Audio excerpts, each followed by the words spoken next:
Welcome everybody. Today we are going to discuss the Ayurvedic art of skin assessment. And this topic is part of our Ayurveda Health Counselor certification program. My name is John Immel. This is what I look like. All right, let's talk about skin disorders. First and foremost with skin disorders, let's address wound healing and also scarring. Here we see a picture of a scar on the right side here, and we notice that the skin is very different in the scar. It's thinner, more wrinkly, less elastic. So there's some issues, or the scar is less. The quality of the skin is not as good on a scar. Well, the skin, as we pointed out earlier, is a protective barrier. It's constantly exposed to injury, and it's really great, actually, that the skin has the ability to heal and regenerate. We should think of that as amazing. But in the process of healing, the skin isn't perfect. There's scar tissue formation, and that scar tissue does restore the protective barrier of the skin, but as I already mentioned, it lacks some physiological functions. It can't sweat, for example. It has reduced sensory perception and is less flexible. The goal with wound healing is a quick healing, a restoration of the protective barrier of the skin, preventing infection, and also reduction of scar formation, right? We want good, healthy skin instead of scarring. And how should we help to clean wounds? Well, one, you want to clean and wash the wound daily. Dirt or other things in the wound, even actually as if the skin over the wound is dead and it's still in the wound, or there's other dead material in the wound, that can lead to infection.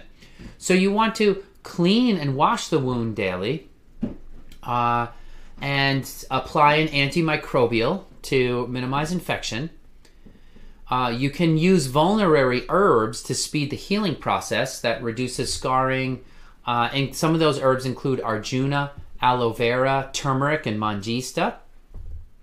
And then finally, after you have cleaned and washed the wound, applied an antimicrobial, used a vulnerary herb, you can dress the wound. And you dress the wound with a moist and sterile bandage, which creates an ideal healing environment.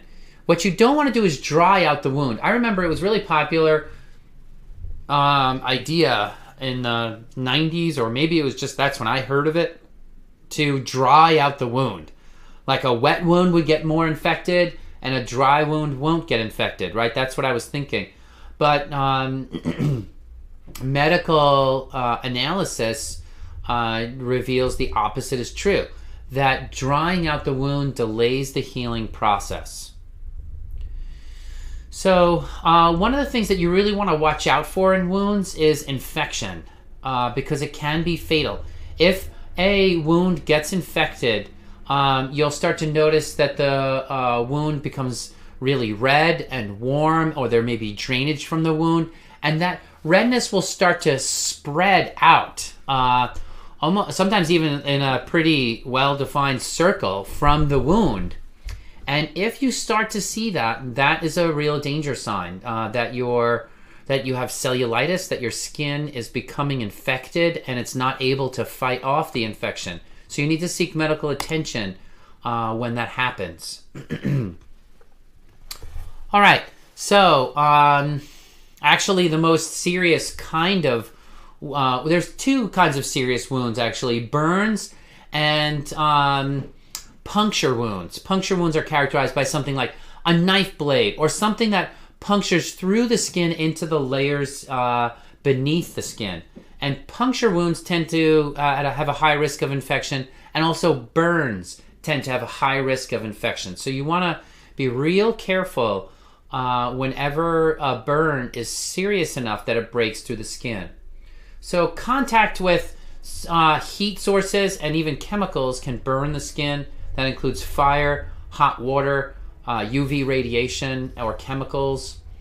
And a first-degree burn is mild. There may be pain or reddening of the outer layers of the skin. This is affecting the epidermis.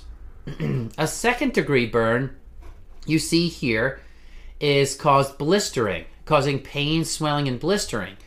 And this affects the epidermis and the lower layer of skin. The dermis is affected. And this is a moderate burn.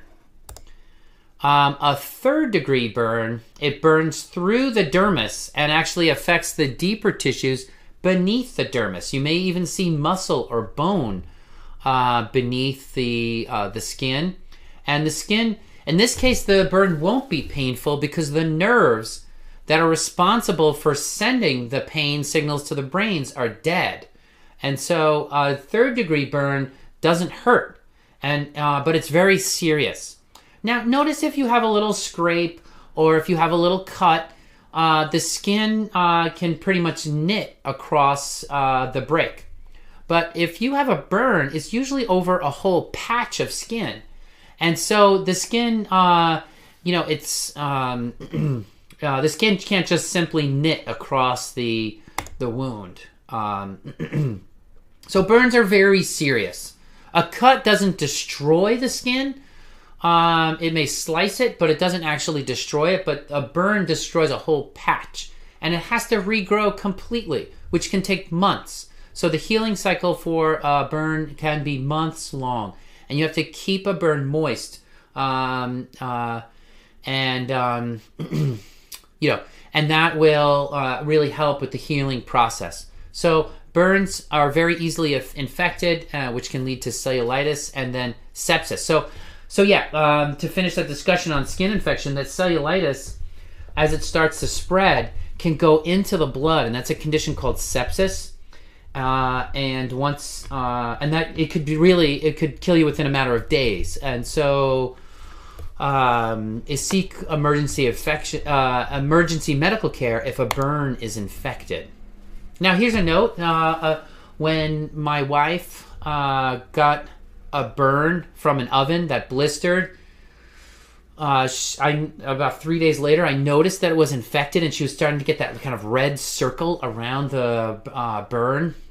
I was like, you got to take that to the doctor. So we did. We went to the doctors. The doctor said, you have to take antibiotics. Well, she was pregnant and didn't want to immediately take the antibiotics, so we decided to try tea tree oil for 12 hours, right? We gave ourselves 12 hours to see if this tea tree oil would help with the infection. So we mixed some into a coconut base and put it on the infected area of the burn, and the cellulitis disappeared within a half hour. So we didn't end up taking the antibiotics, which she was happy about, given that she was pregnant. And in general, we try not to take antibiotics frivolously. But this is certainly not a frivolous case, right? We weren't going to try this out for months, folks. We just gave it a try, and it worked, and we were happy about that. So tea tree oil can stop the infection, but doesn't interfere with the healing process. And, it's amazing how some of these essential oils can kill bacteria, but they don't kill you, and that's nice. Or they don't hurt your skin, even though they're killing something else. And isn't that amazing? So even though it worked for us, it's important to recognize the seriousness of that situation.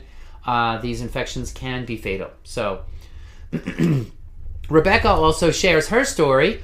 Rebecca, one of the teachers in our program, she burned her hand from the oven too. That seems to be where everyone burns themselves. I burn myself, seems like every time I bake something. And her friend put some oil of oregano on it, and it felt a little painful going on her burned skin, but her skin healed very quickly. And she says, I honestly don't think my skin has ever healed so quickly. So there's a testimony to it. Usually I don't put essential oils that are undiluted essential oils on anything. But in this case, it seems like it worked well for Rebecca. Now, here's an example of a skin infection, cellulitis, that's over almost the whole thigh here. And cellulitis is most commonly caused by strep B or staph infections, and they are very serious. And here's what this person did, and what doctors usually recommend is that you draw the border around the whole infection. And then you check in an hour and see, is the infection advancing or is it retreating? And so this helps you to figure out, whether you're winning the war or not on this infection. This is a pretty big infection here, by the way. I would be really nervous at this point. My wife's infection around her burn was only the size of a silver dollar or a golf ball, and this is quite large. All right, staph infections are caused by Staphylococcus bacteria, and the Staphylococcus is mostly harmless, but in serious cases, it invades the bloodstream, the joints, the lungs, or the heart, and that can be life-threatening. So a lot of times these bacteria are normally on the surface of the skin, but at some point, whether due to compromising of the skin's protective barrier or low immunity or whatever, a virulent strain, it can get under the skin, and that's when it starts to become a problem and can be life-threatening. So infections in general in Ayurveda are aggravated by sweetness in the blood, heat and moisture, toxicity, and poor circulation. So those are the things we want to address when we're dealing with infection. You basically want a Pitta Kapha pacifying diet, a diet low in carbohydrates to, quote, dry out the blood, which starves the bacteria. The bacteria, they love sweet blood and thrive in it. It gives them lots of food. All right, what about itching? An itchiness skin disorder. Well, itching is known as pruritus, and itching comes from mildly inflamed skin. And before the skin becomes painful, it becomes itchy. So it drives you to scratch the skin to relieve the discomfort. And itching skin can be the result of many causes. It can be caused by food allergies. It could be caused by kidney disease. When the kidneys are unable to filter and detoxify the blood, there can be a buildup of phosphorus. And that phosphorus causes itching. It can be an allergic condition, allergic eczema. So not just from a food allergy, but from contact allergens, measles, psoriasis, chickenpox, scabies, flea bites, mosquito bites, a reaction to something you touched like nettles or poison ivy, or even a diaper rash in infants. So lots of different potential causes of itchy skin. So some remedies for itchy skin is a cool bath. Why? Because cool bath is going to cool down the skin, which is going to reduce blood flow to the skin, which is going to cool down inflammation of the skin. If the itching is associated with dry skin, then moisturize the skin. But if it's associated with poison ivy, then moisturizing the skin is not going to work. I remember when I had poison ivy, I would just love to take a hot shower, and it would just kind of like, I was thinking it would like burn the poison ivy out. That is not the right way, because the heat causes a dilation of blood vessels, and that dilation increases sweating, etc., which increases the size of those poison ivy blisters. So the hot shower technique, not a good one. If it's an allergic reaction, then taking an antihistamine can help.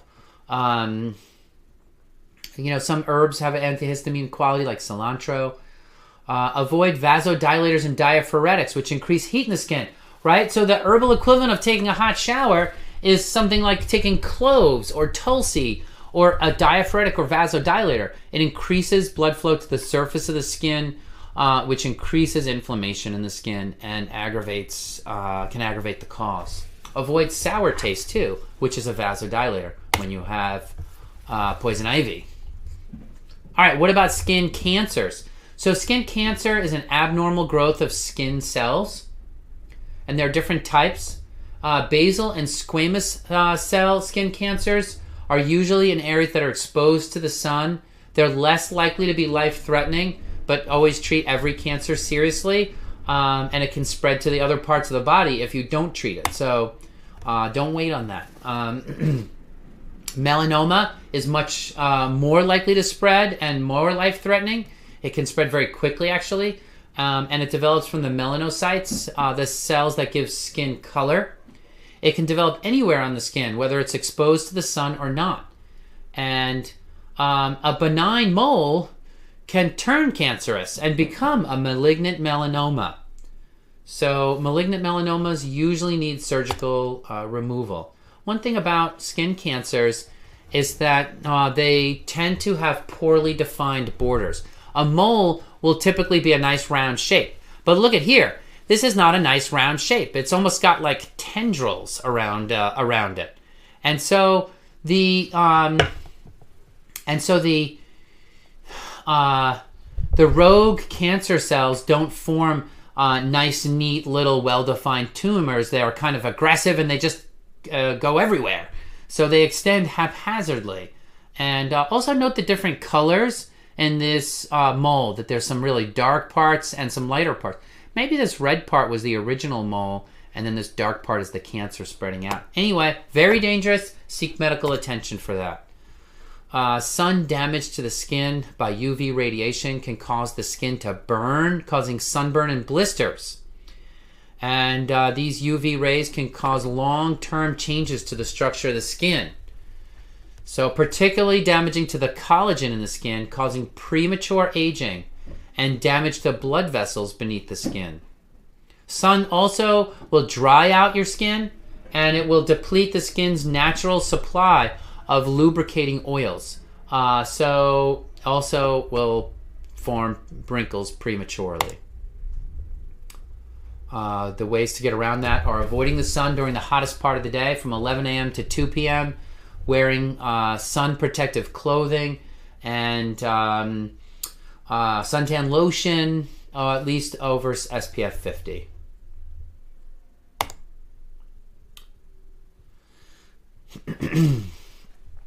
Eczema is patches of itchy, red, or inflamed skin. And the skin can be dry, rough, flaky, and irritated. That's in dry eczema. In wet eczema, it can be more blistery. And it can occur anywhere, but usually affects the arms, the inner elbows, the backs of the knees, and the scalp. So here's some examples here of eczema on around the wrist and the inner part of the elbow. So it can be Vata or Pitta type. Vata type is extreme dryness or liver deficiency. Pitta type is going to be more allergies, inflammation, or toxicity.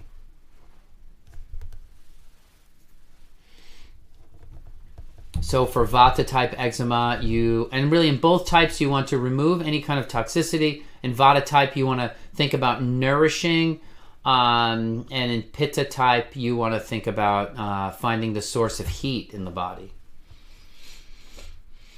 Dry type eczema is called atopic dermatitis, and wet type is called nummular eczema. Psoriasis is an autoimmune disorder characterized by hyperactive skin cell production, and it creates thick, scaly patches. The psoriasis is dry and itchy, and it tends to develop on the elbows, the knees, and the scalp. So, so in psoriasis, there's associated with dryness, and it's associated with hyperactivity and emotional intensity. Psoriasis in Ayurveda is considered to be Vata Pitta in nature. And Dr. Lad has always said that psychologically, psoriasis occurs in professionals who have recently suffered some kind of failure in their career or professional life, or just any kind of real personal failure can cause an outbreak of psoriasis. And oh, look, here's another picture of it here. So it creates these thick, scaly patches. Is there a... Let's see here. Yeah, okay, so yeah, these thick, scaly patches. These slides are the same, but without... one of them doesn't have this photo here. So there's many potential triggers. The psychological factor of personal failure in a Vata Pitta individual, or excess alcohol, smoking, stress, or tension, etc., can really aggravate that liver, leading to a Vata Pitta condition. And here you see another picture of it on the scalp. See how thick that skin is on the back of the scalp? So Rebecca relates her story of psoriasis. She says, I get psoriasis on my scalp from time to time, particularly when I'm stressed. The worst it's ever been was at the point I decided to quit my career as a journalist. Looking back, this was the right decision, but at the time, I had a sense of personal and professional failure. The pain from the psoriasis was so intense. At times, it felt like burning hot ants crawling inside my scalp, keeping me awake at night. Thankfully, that's in the past. So, yeah, psoriasis, uncomfortable.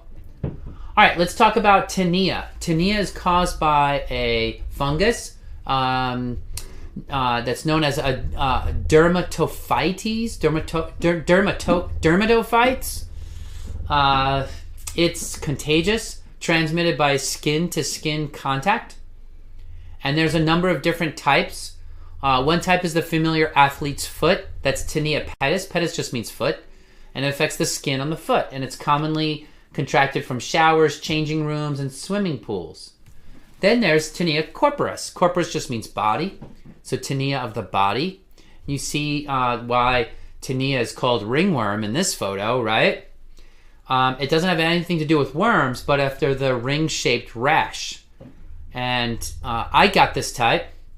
I was visiting the botanical gardens in Calcutta, and it was very hot, and I was sitting under this large banyan tree in the middle of the garden, and that night, and I just noticed that the heat was, there was just this moment, cathartic moment. I was like, oh my goodness, this heat is intense.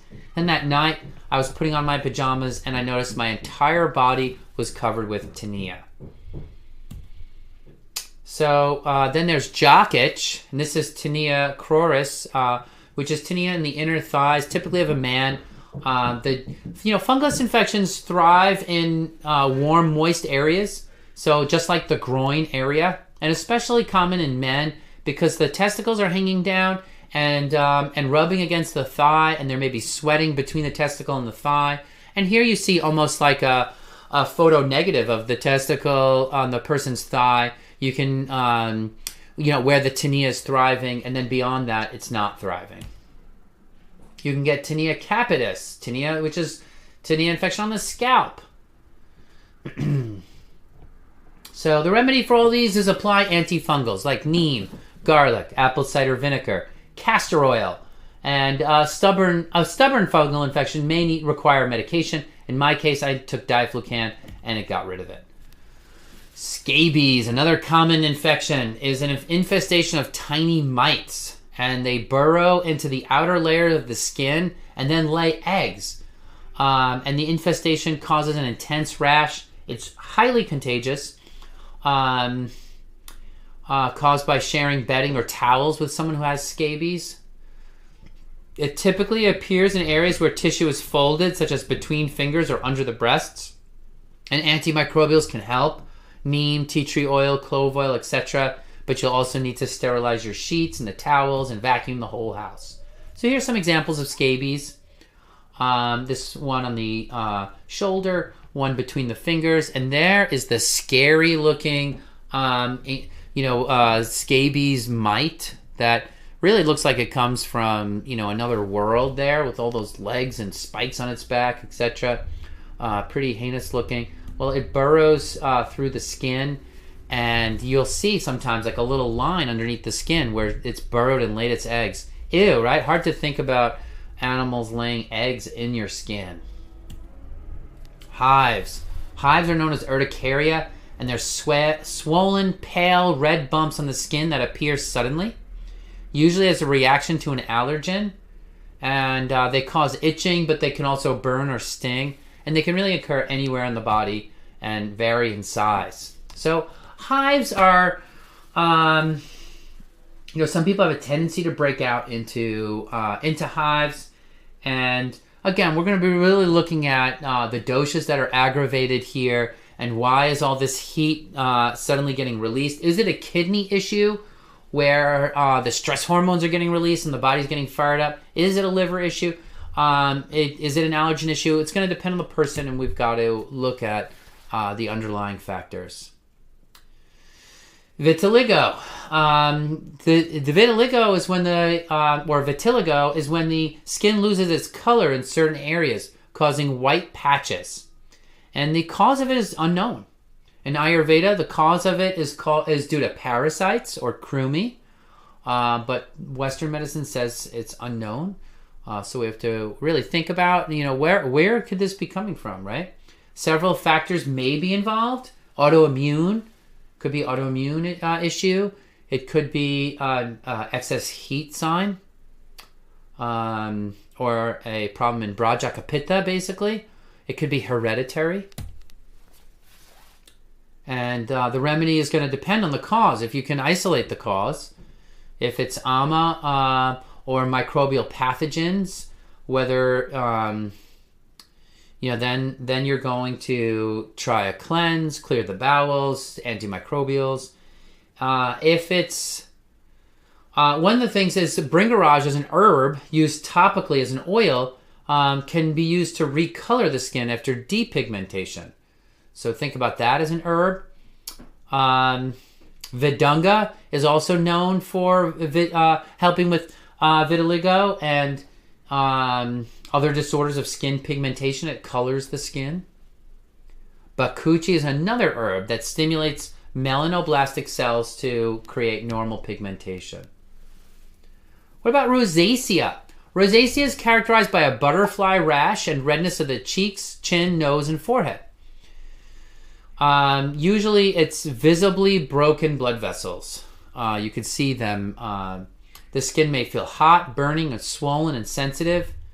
And there may be patches of rough and dry skin as well. Again, cause is unknown from Western point of view, but in Ayurveda we see it as a Pitta Kapha condition in general. Kapha blocking Pitta specifically.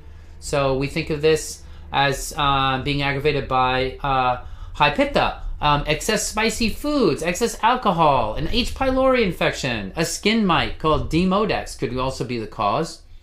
But as I said, in general in Ayurveda, a congested liver or upward moving heat, Kapha blocking Pitta is the most common. So you want to decongest the liver with cholagogues like Bhumi Amalaki, which redirects heat downwards. Bitters in general redirect heat downwards. All right, that concludes our discussion of various skin disorders, including rosacea, vitiligo, hives, scabies, Taniya infections, psoriasis and eczema, sun damage, skin cancer, itching, burns, staph infections, cellulitis, and wound healing. So lots to discuss when we're dealing with skin disorders. Now let's turn to a brief summary of the skin assessment by dose.